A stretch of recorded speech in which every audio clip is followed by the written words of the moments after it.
4 দিনের মধ্যে দুবার ফের বাড়ল পেট্রোল ডিজেলের দাম। খরচের বোঝা বাড়ল সাধারণ মানুষের ঘাড়ে। কলকাতায় পেট্রোলের দাম লিটার পিছু 96 পয়সা বেড়ে হলো 109 টাকা 70 পয়সা। ডিজেলের দাম লিটারে 94 পয়সা বেড়ে হলো 96 টাকা 60 পয়সা। এবারের দাম বৃদ্ধির ফলে 2022 সালের মে মাসের পর থেকে পেট্রোল এবং ডিজেলের দাম দাঁড়ালো সর্বোচ্চ। এই যে পেট্রোল ডিজেলের দাম বৃদ্ধি পাচ্ছে, সেই পেট্রোল ডিজেলের দাম বৃদ্ধি পাওয়ার ফলে স্বাভাবিকভাবেই যারা গাড়ি নিয়ে প্রত্যহ বেরোন, তাই সেই সব গ্রাহকদের একটা সমস্যার সৃষ্টি হচ্ছে ঠিকই, কিন্তু গ্রাহকদের মধ্যেও কিন্তু মিশ্র প্রতিক্রিয়া দেখা যাচ্ছে। এবং এই পেট্রোল ডিজেলের দাম বৃদ্ধি পেলে সামগ্রিকভাবে সমস্ত কিছুর দামই বৃদ্ধি পায়। গাড়ি নিয়ে বেরোনো না বেরোনোটা আমাদেরকে একটুখানি মেনে চলতে হবে। এটা আমার একজনের প্রবলেম নয়, আর এই যুদ্ধটা সবাইকে লড়তে হবে। কিছু কিছু জিনিস আছে যেখানটা আপনাকে মানিয়ে নিতে হবে, তো মানিয়ে নিচ্ছি আমরা। আমেরিকা এবং ইসরায়েলের সঙ্গে ইরানের যুদ্ধে পশ্চিম এশিয়ার অশান্ত পরিস্থিতি, বিশ্ববাজারে অপরিশোধিত তেলের দাম বৃদ্ধি, বিশ্বজুড়ে জ্বালানি নিয়ে প্রবল আশঙ্কা। এই পরিস্থিতিতে গত 10ই মে পেট্রোল ডিজেলের ব্যবহারে সাশ্রয়ী হওয়ার জন্য দেশবাসীর কাছে আর্জি জানান প্রধানমন্ত্রী। साथियों, भारत के पास बड़े बड़े तेल के कुएं नहीं है। हमें पेट्रोल डीजल का उपयोग कम करना होगा। পশ্চিমবঙ্গ সহ 5 রাজ্যের ভোট মিটে যাওয়ার পর প্রধানমন্ত্রীর এই বার্তাতেই পেট্রোল ডিজেলের দাম বাড়ার আশঙ্কা তৈরি হয়। আর এরপরই 15ই মে পেট্রোলের দাম বাড়ানো হয় 3 টাকা 29 পয়সা এবং ডিজেলের দাম বাড়ানো হয় 3 টাকা 11 পয়সা।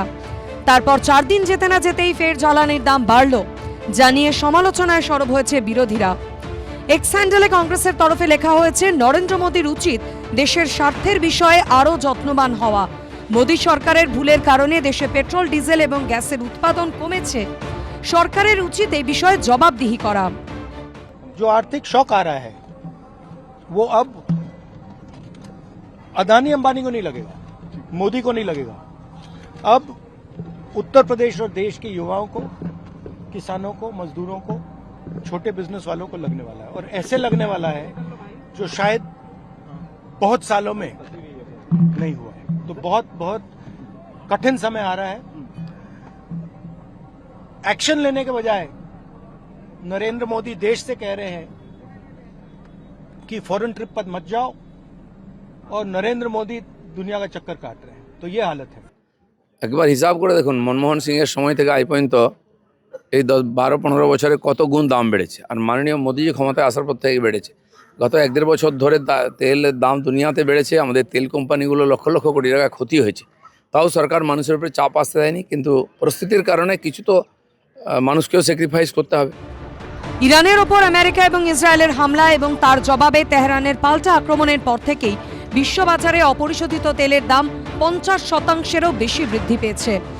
বিশ্বের বাজারে মঙ্গলবার ব্রেন্ট ক্রুড অয়েলের প্রতি ব্যারেলের দাম $110। কবে পশ্চিম এশিয়ার পরিস্থিতি স্বাভাবিক হবে? আর কত ধাপে বাড়ানো হবে পেট্রোল ডিজেলের দাম?